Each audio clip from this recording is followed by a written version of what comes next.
कृष्णाय वासुदेवाय हरये परमात्मने प्रणतक्लेशनाशाय गोविंदाय नमो नमः। ये जो स्थान है इसका नाम है वृंदा कुंड। आप जो दर्शन कर रहे हैं ये कुंड है वृंदा कुंड। और अभी जो आपने दर्शन किया श्री तुलसी महारानी वृंदा देवी का दर्शन आपने किया। ये इस स्थान पे दो कुंड हैं, एक का नाम वृंदा कुंड है, दूसरे कुंड का नाम है गुप्त कुंड। और वृंदा देवी जो है वो तुलसी महारानी और वृंदा देवी एक ही चीज़ है। जैसे नंदगांव में नंद लाला का घर है, बरसाना में राधा रानी का घर है, ऐसी वृंदा कुंड तुलसी महारानी का घर है। और हमारी राधा रानी इस ब्रज की क्यून है यानी रानी है, और श्याम सुंदर हमारे ब्रज के राजा हैं, और तुलसी महारानी इस ब्रज की प्रेसिडेंट है। वृंदा कुंड में श्री राधा कृष्ण का प्रथम मिलन होता है। ऐसा लिखा है ग्रंथों में कि नंदगांव से 1.5 मील की दूरी पश्चिम दिशा में तुलसी महारानी का घर है और वो वहाँ पे विराजती है। तो आप ठीक नंदगांव से 1.5 मील की दूरी पश्चिम दिशा में आप आए हुए हैं। वृंदा देवी को यद्यपि 108 नामों से उनको जानते हैं, लेकिन मुख्यतः जो नाम है वो 8 नाम है। पहला नाम है वृंदा, दूसरा वृंदावनी, विश्व पूजिता, विश्व पावनी, पुष्पसारा, नंदिनी, तुलसी और कृष्ण जीवनी। इस तरह से 8 नाम श्री वृंदा देवी तुलसी महारानी के हैं। तो हमारे श्री राधा श्याम सुंदर ब्रज में जो 8 जगह मिलते हैं, जिसको हम अष्टयाम लीला बोलते हैं, अष्टकालीन योगपीठ बोलते हैं, उस लीला में वृंदा देवी कुंज का निर्माण करती हैं। श्री कृष्ण का नाम हुआ कुंज बिहारी। तो यहाँ पे प्रथम मिलन स्थल है। ये जो वृंदा कुंड है ये वृंदा देवी के नाम से है, तुलसी महारानी के नाम से वृंदा कुंड है। और इस मंदिर के पीछे जो कुंड है उस कुंड का नाम है गुप्त कुंड। तो गुप्त यानी कि राधा रानी श्री श्याम सुंदर के साथ में गुप्त रीति से मिलती हैं। और यहाँ पे श्री वृंदा देवी उनके लिए एक बहुत सुंदर फ्लावर कुंज बनाती हैं, जिसके सेंटर में श्री राधा कृष्ण, जिसमें लाखों पंखुड़ियों का कमल होता है, जिसके सेंटर में राधा कृष्ण, ललिता, विशाखा, चित्रा, तुंगविद्या, सुदेवी, रंगदेवी, चंपकलता, इंदुलेखा, 8 जो प्रिंसिपल गोपियाँ हैं, फिर मंजरियाँ, उपमंजरियाँ, सब यूथ की यूथ ब्रज देवी उसमें विराजती हैं। और वृंदा देवी सबको अपना विभाग वितरित करती है, जैसे किस गोपी को किस कलर का ड्रेस करना है ये सब वृंदा देवी उसकी व्यवस्था करेंगी। राधा रानी को किस कलर का ड्रेस होगा, किस गोपी को किस कलर का ड्रेस होगा, तो ये सब व्यवस्था वृंदा देवी करती हैं। अब आपने जो दर्शन किया, वृंदा देवी के हाथ में, एक हाथ में आशीर्वाद है, दूसरे हाथ में कमल के ऊपर एक तोता आप देख रहे हैं। ये तोता वृंदा देवी का संदेश वाहक है। और इस संदेश वाहक का मतलब मैसेंजर वृंदा देवी का फ़ोन है, मोबाइल है। इसके सानिध्य में 1 लाख तोता है और इस तोते का नाम है दक्ष।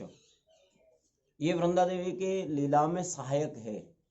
जो भी कलेक्शन करना होता है कि पुष्प का या जो भी वृंदा देवी को चाहिए होता है, तो ये दक्ष को आदेश करती हैं और दक्ष अपने शिष्यों को ये आदेश करके और पूरा उस लीला का व्यवस्था करते हैं। तो वृंदा यानी कि भगवान को इतनी प्रिय वृंदा है कि जब तक वृंदा देवी उनके सामने नहीं होती है, भगवान भोग भी स्वीकार नहीं करते हैं। इसीलिए हम तुलसी लीव्स भोग में देते हैं।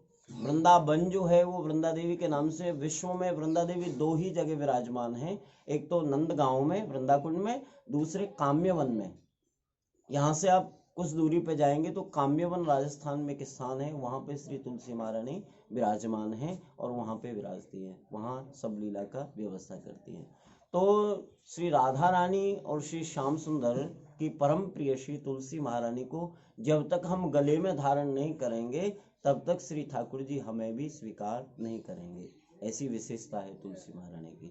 और हम भजन भी तुलसी के माध्यम से भगवान तक पहुंचाते हैं, क्योंकि बिना तुलसी महारानी के भगवान हमारा भजन भी स्वीकार नहीं करते हैं। इसीलिए हम तुलसी की माला से भजन करते हैं। हरे कृष्ण कृष्ण कृष्ण हरे हरे, हरे राम राम राम हरे हरे। ये मंत्र जब उच्चारण करते हैं तो तुलसी महारानी की माला पर ही हम इसको उच्चारण करते हैं। प्रत्येक वैष्णव मात्र के घर में तुलसी महारानी विराजमान रहती है।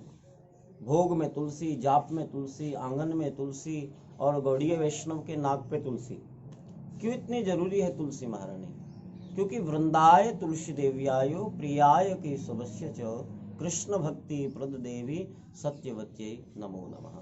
क्योंकि जैसे किसी वरिष्ठ अधिकारी से मिलना होता है तो उसके प्रिय से प्रथम मिलना होता है, तो ऐसे ही राधा कृष्ण सेवा पावो यही अभिलाषी, ये हम अभिलाष तुलसी महारानी से करते हैं। और जब तक तुलसी महारानी हमारे अंतर हृदय में विराजमान होकर के आदेश नहीं करेंगी तब तक हमें गोविंद का प्रेम नहीं प्राप्त होगा। क्वचित तुलसी कल्याणी गोविंद चरण प्रिय, ये श्री श्याम सुंदर की परम प्रियसी है।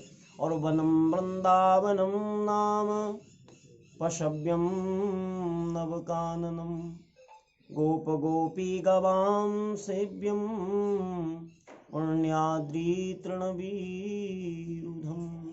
ये वृंदावन जो है ना, ये 84 कोस का वृंदावन धाम।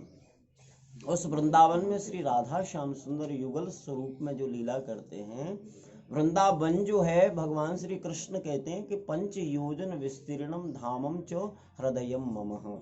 5 योजन का जो वृंदावन धाम है वो मेरा हृदय है। ये वृंदावन कोई घूमने की जगह नहीं है, वृंदावन कोई पिकनिक का स्पॉट नहीं है। वृंदावन धाम तो श्री कृष्ण का प्लेग्राउंड है।